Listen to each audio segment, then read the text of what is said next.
A Damian Lillard trade could be the deal of the summer. A 33-year-old is making his MLB debut, and the NFL is handing out suspensions like they're deflated footballs. And guess what, ladies and gentlemen? We'll talk about none of this during this week's episode. Yep, that's right. We're keeping things fairly local with the talk of the Knicks, the Giants, the Jets, and a little bit of both of AL and NL baseball. I'm Marisa. I'm Rico. And this is Rico and Hook. To start things off, the MLB is in full swing, and we have a few important stories to go over from around the league. So to start off, let's talk about Hoskins' injury. No first base for him, out for the whole season. Bryce Harper coming back from injury and now training at first base. I mean, I'm fine with it. I think he could play anywhere. He grew up as a third baseman, then they moved him to the outfield. Do you think he'll be okay? Yeah, I think he'll be fine. Obviously, with the Tommy John, I think that is effective going him to have play first base for a little bit because he can't really throw that much from the outfield. He was known for his big arm, and that was the main reason he got drafted at such a young age too. But I think he'll be fine at first. I mean, it's a simple position, and you're nodding your head over there. You got anything to say? Yeah, I think we've definitely seen a lot of players make great switches between positions. We saw Isaiah Kiner-Falefa for the New York Yankees, right, Hawaiian, by the way, went from shortstop to center field and the entirety of the outfield this season. So I think he's going to do a great job, that being Bryce Harper at first base, especially with the absence of Hoskins. But yeah, it's definitely going to be a big change. All right, moving on, we have the Pirates. They're leading their division. I mean, we saw this coming, even without O'Neal Cruz. How do you feel? I'm very happy about this. I mean, we just heard they signed Brian Reynolds to a big contract extension. O'Neal Cruz going out with injury, obviously early on, wasn't really good for them, but I think he'll be back later in the season. But, I mean, it's always promising. I think we talked about it even early in the year that you want to see a team like the Pirates do good, and their pitching has been really good, even though they have a lot of veterans on their roster, even in the back of the bullpen. I just think they're going to continue their hot streak, to be honest with you. Yeah, I mean, like you said, with O'Neal Cruz out, they definitely do have a spot to fill at shortstop, where they have some great infielders. Namely, one I've been looking at is Tucupita Marcano, Hawaiian, by the way. I think he can do a great job filling in for O'Neal Cruz at the shortstop position. I don't know why you guys are laughing. All right, you guys, you can stop talking. I think so. We're going to move on. The Rays set a record with home runs in the first 21 games of the season. Obviously, probably one of the best teams in the American League right now. Where do you see them even in a couple weeks? I see them continuing on their hot streak. I mean, they have so many young, talented players. Like we've said, I think actually only I've said it. None of you have been on the Rays bandwagon like I have. Taylor Walls, but they have such a good farm system, and their farm league is great. They have so many young players. They're all hustlers. I mean, don't forget Kevin Kiermaier out there. He's a little bit of a veteran, but he puts his work in, and I think the Rays could go really far this year. Yeah, I mean, I definitely agree. Hook. I think what you forgot to mention was the pitching rotation for the Tampa Bay Rays team. They got some great arms out there, namely my boy Shane McClanahan, not Hawaiian, by the way. I think he's doing a great job so far this year. He was a Cy Young candidate last year, and I think overall with the rest of this rotation, they can go really far this season. And now, as a social media representative and Dansby Swanson's denier, I have a list of my predictions for the divisional leaders by record at the end of the season this year. So in the AL East, I have the Rays or the Orioles. I think it'll be the Rays, but I don't know. The Orioles look pretty good. Like we said, they have a mix of young guys. They have some veterans, and I think that they could be solid. You guys? I mean, obviously, I'm going to go with the Yankees in the AL East. That's a pretty simple choice, right, Jason? All right. Next, AL Central, I have the Guardians, and then AL West, Astros, NL East, the Braves. At AL Central, I think it could either be the Pirates or the Brewers. The Brewers are really hot. I like rookie Garrett Mitchell from UCLA. Tucupita Marcano. And in NL West, the Padres.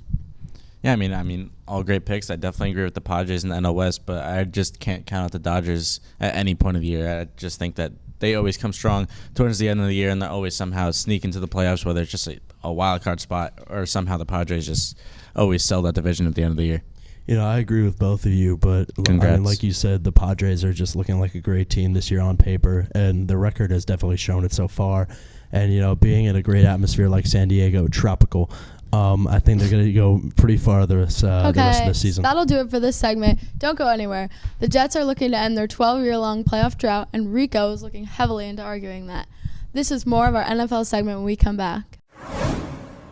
Now to move into NFL, we have a big story coming over in East Rutherford. The Jets got Aaron Rodgers, a first-round pick, and a fifth. They only moved up 2 spots in the draft. Surprisingly, Jets really got a 39-year-old quarterback out of it. Only moved up 2 spots in the draft. Really doesn't even do much for them. Probably going to mess up that pick like they have done for the past 10 years. And thank God they're not going to draft a quarterback this year because obviously Sam Darnold and Mark Sanchez haven't worked out at all. But for the Packers, I mean, they got a pretty good haul. They got a first, a second, a sixth, and a second that is definitely going to become a first because I don't see Aaron Rodgers getting injured this year.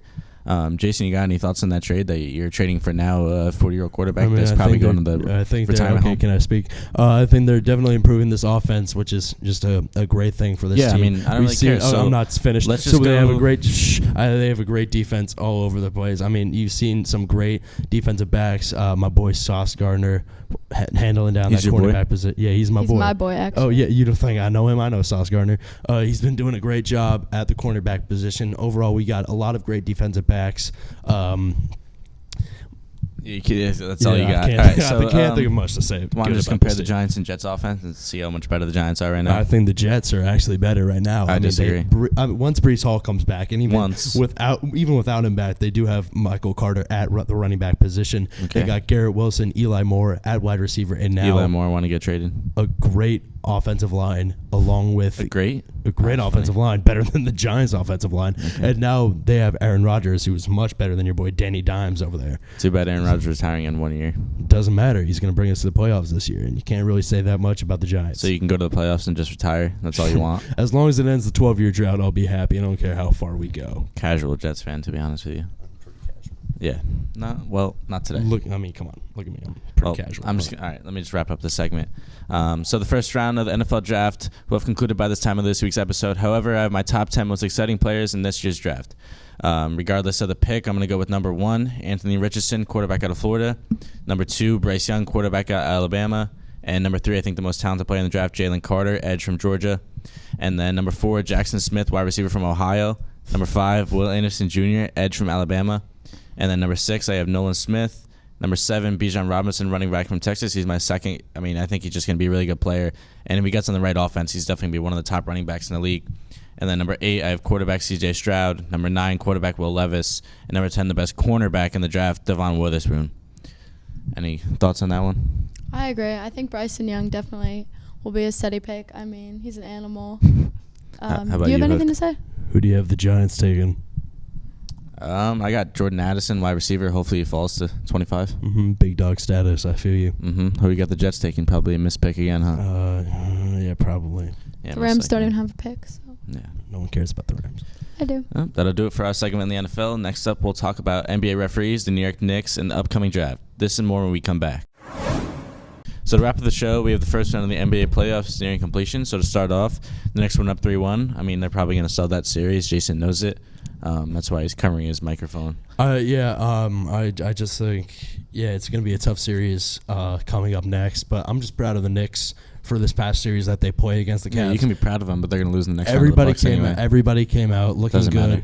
Unfortunately, like you're saying, like everybody's saying, a big sweep. It's not going to be easy against the Bucks. I have them getting swept, like you just said. Yeah. So obviously we have referee issues going on across the NBA. A lot of technical fouls. DeJounte Murray body checked the ref. I mean, it's something that would only happen in the NBA because you're a big fan of it. And Draymond Green picked up a tech after being 1 minute back from suspension, which is also not surprising because Draymond Green likes to be like the menace of the NBA. You have any thoughts on that, Jason? I just think there's been a lot of controversy surrounding referees in pretty much every single sport. To close things out, the NBA lottery is less than 20 days away, and the draft is soon to follow. There are many great players in this year's draft class, and Hook has a mock draft for us with the top 10 picks, so you can actually talk for a little bit. So I was thinking a lot of hard thinking. Yeah, number one, Victor Wembanyama. Okay, I'm going. Yep. So at number 1, I'm going with Victor Wembanyama. He's 7'5". Why Hurry not? up. Brandon Miller at number 2 because he's just a dog out of Alabama. You know how it is. Number 3, I got Scoot Henderson coming out of the G League. He's going to have a lot of developmental adjustments to make. Number 4, Amen Thompson. So he's also not coming out of college, but I think he's going to do a great job in the NBA. Number 5, I got Anthony Black out of Arkansas. Number 6, Amen Thompson's twin, Asar Thompson, also a great player. Plays very alike to his twin. Cam Whitmore going at number 7 out of Villanova. At 8, I'm going with Jarris Walker, his fellow power forward out of Houston. Number 9, I'm going with another power forward, Taylor Hendricks. He's done a great job from a small market school. And at number 10, I'm going with Chris Murray, twin brother of the Kings, Keegan Murray, because, I mean, we've seen what Keegan Murray has done in this rookie season, and I think Chris Murray can do that pretty well. Great picks all around, but that'll do it for this week's episode. Tune in next week for another episode. Whoa. We're just not going to talk about this? What? What are you talking about? The hat, the shirt, the glasses. I've literally been using a ukulele this entire episode. You've said nothing. We kind of just assumed that was one of your things. Are you going to the beach? No, Rico, I'm not going to the beach, okay? This is just, I guess, another one of my things. Sorry for thinking this looked cool. That outfit looks great. Now you say that. You know, I was going to play a song to end off the show, but you know what? That ship has sailed, and that's not an ocean pun, all right? No, I mean, now we have to hear it. Yeah, we have to hear it. Fine. One song.